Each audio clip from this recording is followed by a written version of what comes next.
ముందుగా మీకు పేరు తీసుకొచ్చిన సాంగ్ ఏంటి? స్టార్టింగ్‌లో ఒక లవ్ ఫెయిల్యూర్ సాంగ్ యాక్చువల్లీ 'బాధగున్నదమ్మా' అని. ఆ సాంగ్ ఫస్ట్ వచ్చింది. అంటే దాంట్లో సెకండ్ లీడ్‌లో చేశాను.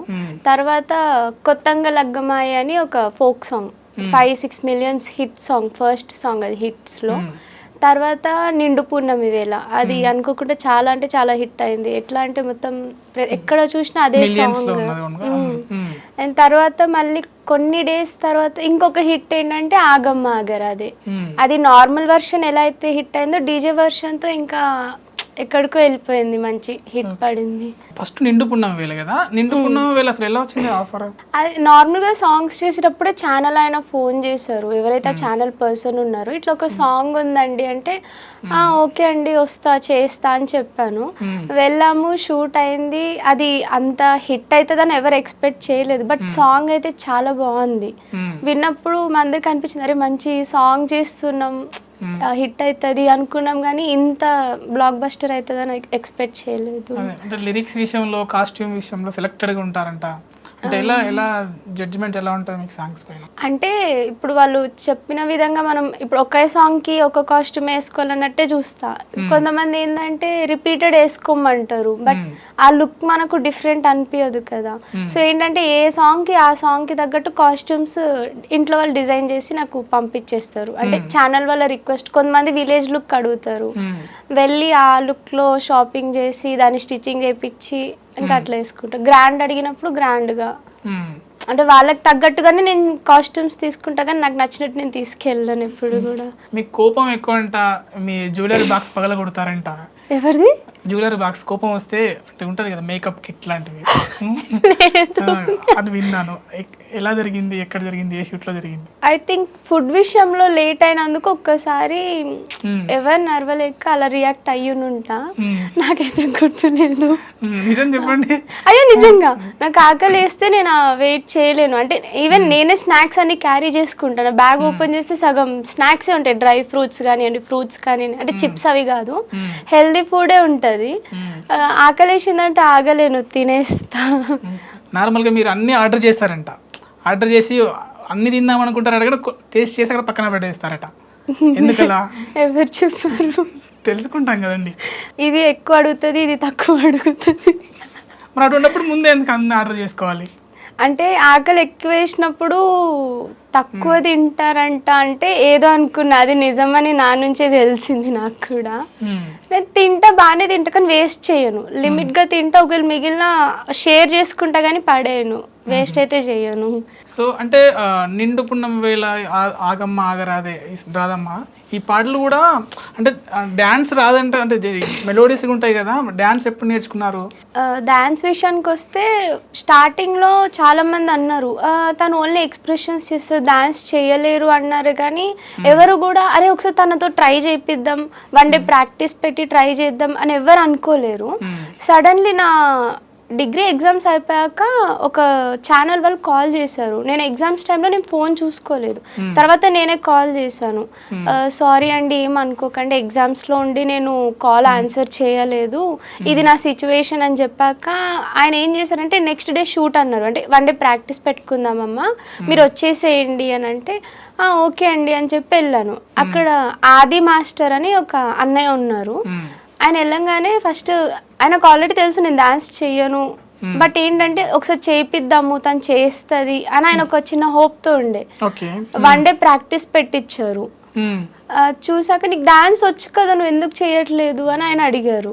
అడగంగానే లేదన్నా, అందరు ఏంటంటే ఈ మూల ఎక్స్ప్రెషన్స్కి యూజ్ లైక్ డాన్స్కి అన్నట్టు ఎవరు ఒక ఆపర్చునిటీ అయితే ఇవ్వలేదు. చాలామంది ఏంటంటే మెలోడియస్గా అదే లుక్, అదే స్టైల్ చూసి అందరు అదే కోరుకుంటున్నారు, కానీ డాన్స్ వర్షన్ ఎప్పుడు కోరుకోలేరు అని చెప్పాక ఓకే సరే ఏం కాదు, ఈ సాంగ్తో నీకు మంచి నేమ్ వస్తుంది చూడు అన్నారు. బులుగు సొక్క అని ఒక సాంగ్ చేశాను.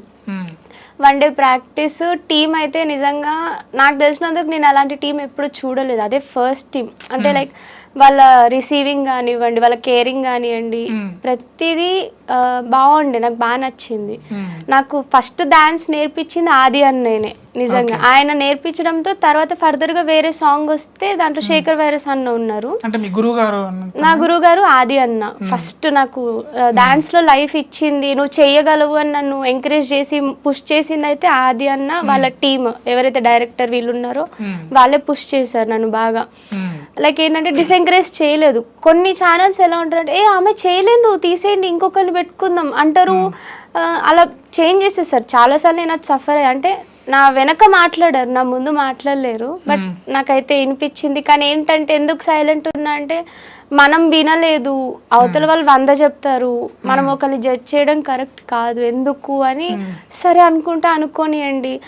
ఇన్ని రోజులు ఒక స్టైల్ చూపించా, నా డాన్స్కి టైం వచ్చింది, దాన్ని ప్రూవ్ చేసుకుంటా అని నేను ఒక్కొక్క స్టెప్ మీద ఇక్కడ దాకా అయితే వచ్చా.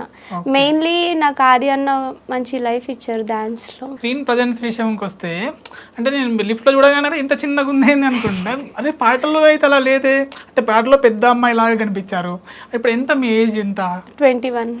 అలా లేరు మరి మీరు సాంగ్లో కనిపిస్తే. ఏంటి దాని వెనకాల సీక్రెట్ ఏంటి? నేను మేబీ ఆ ట్రెడిషనల్ వేర్ వల్ల, కాస్ట్యూమ్స్ అంటారా, కెమెరా అపియరెన్స్ అంతా. ఇండస్ట్రీలో అంటే మీకు సపోర్ట్ చేసేది ఎవరు ఎక్కువగా? బాగా స్టార్టింగ్ నుంచి నాకు బాగా సపోర్ట్ చేసిందంటే గర్ల్స్లో స్నేహ శర్మ, అమ్మాయిల పరంగా వస్తే. ఇంకా బాయ్స్లో అయితే నిండు పున్నమి నుంచి నాకు కార్తిక్ రెడ్డి చాలా సపోర్ట్గా ఉన్నాడు. To be frank one of my best friend అతను. స్నేహ తర్వాత నేను ఎక్కువ ఇష్టపడింది కార్తిక్ రెడ్డి.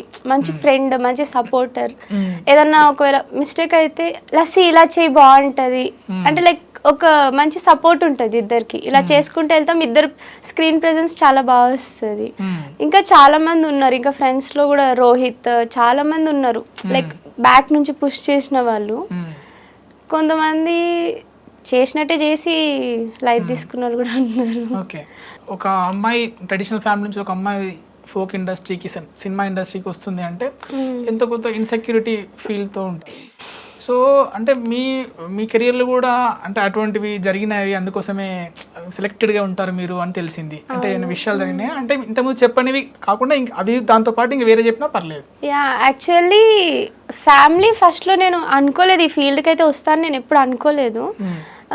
మామూలుగా డాన్స్ క్లాస్కి వెళ్ళాను, అక్కడ చేస్తూ ఉన్న సమ్ ఛానల్ వాళ్ళు చూసారు, బాగున్నావమ్మా నువ్వు సాంగ్స్ చేయొచ్చు కదా అంటే, సాంగ్స్ అంటే ఏంటి అని అడిగాను. నాకు తెలియదు యూట్యూబ్ అంతా పెద్దగా, అంటే లైక్ కార్టూన్స్ ఎక్కువ చూసేదాన్ని కానీ ఫోక్ సాంగ్స్ ఎప్పుడు చూడలేదు.